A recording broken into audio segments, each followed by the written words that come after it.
வணக்கம் வியூவர்ஸ், இன்னைக்கு நம்ம வீடியோவில் என்ன பார்க்க போகிறோம் அப்படின்னு பார்த்தீங்கன்னா ரொம்பவே ஒரு இன்ட்ரெஸ்டிங்கான டாபிக்னு சொல்லணும். அண்ட் ஈவன் ஒரு காமன் மேனுக்குமே ரிலேட் ஆகிற ஒரு டாபிக்னு கூட சொல்லலாம். ஸோ இப்போ வந்து பார்த்தீங்கன்னா ரீசெண்டாக நடந்த ஜிஎஸ்டி கவுன்சில் மீட்டிங்கில் வந்து செகண்ட் ஹேண்ட் கார்ஸ்க்கான ஜிஎஸ்டி ரேட்ஸ் வந்து இன்க்ரீஸ் பண்ணியிருக்காங்க. ஸோ அதை பற்றி தான் இந்த வீடியோவில் நம்ம வந்து டீட்டெயில்டாக பார்க்க போகிறோம். ஸோ இந்த வீடியோ கண்டிப்பாக உங்களுக்கு ஒரு நல்ல இன்ஃபர்மேஷனை கொடுக்கும். அண்ட் ஈவன் உங்களுக்கு வேறு எதுனா மிஸ் அண்டர்ஸ்டாண்டிங் இருந்தாலும் இந்த கான்செப்ட் பற்றி அதையுமே இந்த வீடியோ வந்து உங்களுக்கு ஒரு கிளாரிட்டி கொடுக்கும்னு நான் நம்புகிறேன். ஸோ வீடியோ கண்டிப்பாக உங்கள் எல்லாருக்குமே ரொம்ப யூஸ்ஃபுல்லாக இருக்கும். ஸோ மறக்காமல் வீடியோக்குள்ளே போகிறதுக்கு முன்னாடி சேனலும் சப்ஸ்கிரைப் பண்ணிவிடுங்க. அண்ட் இப்போ வந்து பார்த்தீங்கன்னா வந்து இப்போ ரீசன்ட் டைம்ஸில் நிறைய பேர் வந்து செகண்ட் ஹேண்ட் கார்ஸ்க்கான ப்ரிஃபரன்சஸ் ரொம்பவே ஜாஸ்தியாக இருக்குது.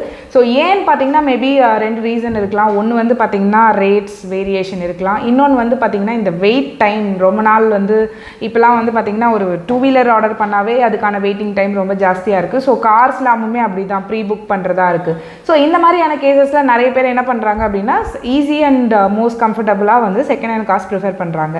பட் அதுலேயுமே வந்து இங்கே வந்து சர்டன் கம்ப்ளைன்சஸ் இருக்கும். ஸோ இப்போ வந்து ஒரு இண்டிவிஜுவலாக இருக்கீங்க, நீங்கள் வந்து ஒரு காரை வாங்குறீங்க விற்கிறீங்க அப்படின்னா உங்களுக்கு பெருசாக எந்த இம்பேக்டும் இருக்காது.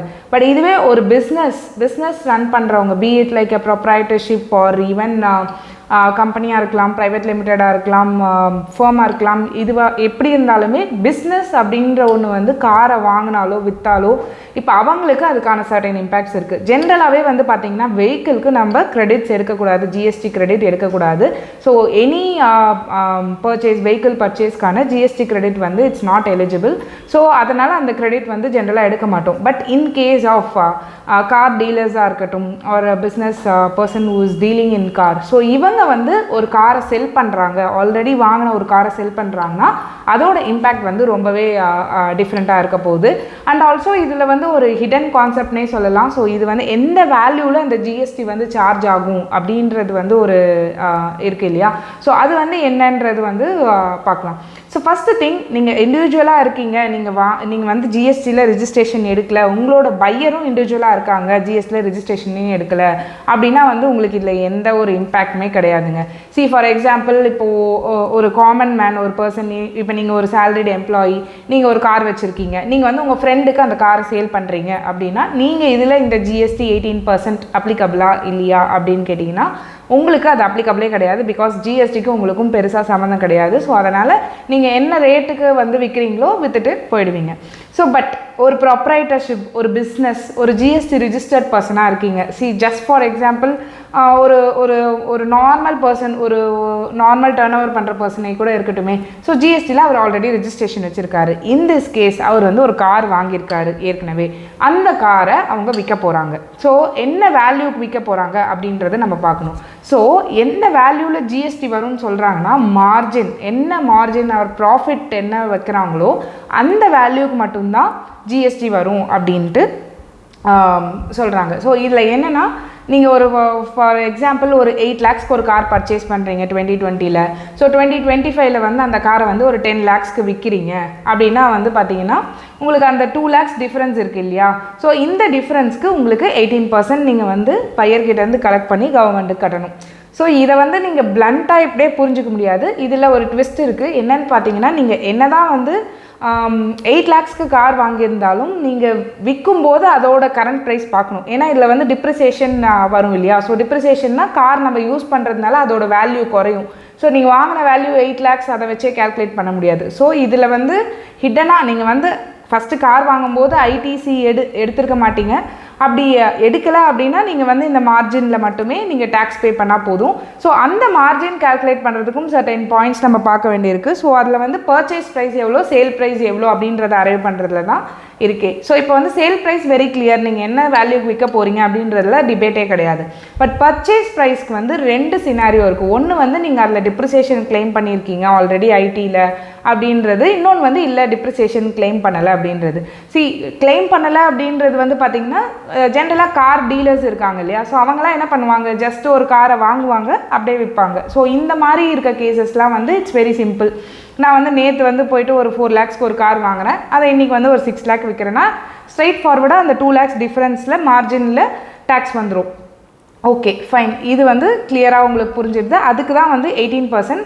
ஏன் இந்த 18% வந்து இப்போ ஒரு டிபேட்டபிள் ஆர் ஒரு பெரிய இதுவாக இருக்குது அப்படின்னா, earlier வந்து 12%ல இருந்தது. ஏன்னா இது வந்து டிபெண்ட்ஸ் ஆன் என்ன மாதிரியான கார் ஆர் வெஹிக்கிள்ன்றதை பொறுத்தும் இருக்குது. ஸோ இது வந்து நம்ம கார் பற்றி டீட்டெயில்டாக பேசுகிறதுனால அப்படி இருக்குது. But it is applicable to all electric vehicles as well. So அப்படி இருக்கும்போது இப்போ பெட்ரோல் அண்ட் சிஎன்ஜி வெஹிக்கிள்ஸ் அந்த மாதிரி இருக்குன்னா அதோட என்ஜின் கெப்பாசிட்டி வந்து மோர் தேன் 1200 சிசி இருந்துச்சுன்னா அதுக்கு ஆல்ரெடி 18% இருக்குது. ஸோ வெஹிக்கிள் டீசல் வெஹிக்கிள்ஸாக இருக்குது, அதோட என்ஜின் கெப்பாசிட்டி வந்து 1500 சிசிக்கு மேலே இருந்தால் அதுக்குமே ஆல்ரெடி 18% இருக்குது. So other sports utility vehicles அந்த மாதிரி எஸ்யூவிஸ்க்கெலாம் வந்து பார்த்திங்கன்னா எர்லியர் வெறும் 12% தான் இருந்தது. பட் அதுதான் இப்போ வந்து ஒரு காமன் பேஸ் ரேட்டாக வந்து 18%-ஆக மாறி இருக்குது. ஸோ அதர் வெஹிக்கிள்ஸ் அந்த மாதிரி இருக்கிறது எஸ்யூவிஸ்க்குமே 18% இருந்தது. அதர் தேன் தீஸ் 3 கேட்டகரிஸ் என்னெல்லாம் இருக்கோ அதுக்கெல்லாம் வந்து 12% இருந்தது. ஸோ அது எல்லாமே இப்போ வந்து ஃப்ளாட் ரேட்டாக 18% ஆயிருக்கு. ஸோ இந்த 6% அப்படின்றது வந்து பார்த்திங்கன்னா கிட்டத்தட்ட ஒரு பெரிய அமௌண்ட் தான். பிகாஸ் ஏன்னா பையர் வந்து அந்த அமௌண்ட்டை வந்து டுவர்ட்ஸ் டேக்ஸாக கட்டுவாங்களா அப்படின்றது வந்து கொஞ்சம் டஃப் சிச்சுவேஷன் தான். ஏன்னா இப்போ வந்து இதனால் என்ன ஆகும், ப்ரிஃபரன்ஸே கம்மியாக ஆரம்பிக்கும். ஸோ இதை வந்து நான் 18% கொடுத்து வாங்குறதுக்கு நான் ஒரு புது காரே வாங்கிட்டு போகலாமே அப்படின்ற ரேஞ்சுக்கு போகிறதுக்கும் வாய்ப்பு இருக்குது.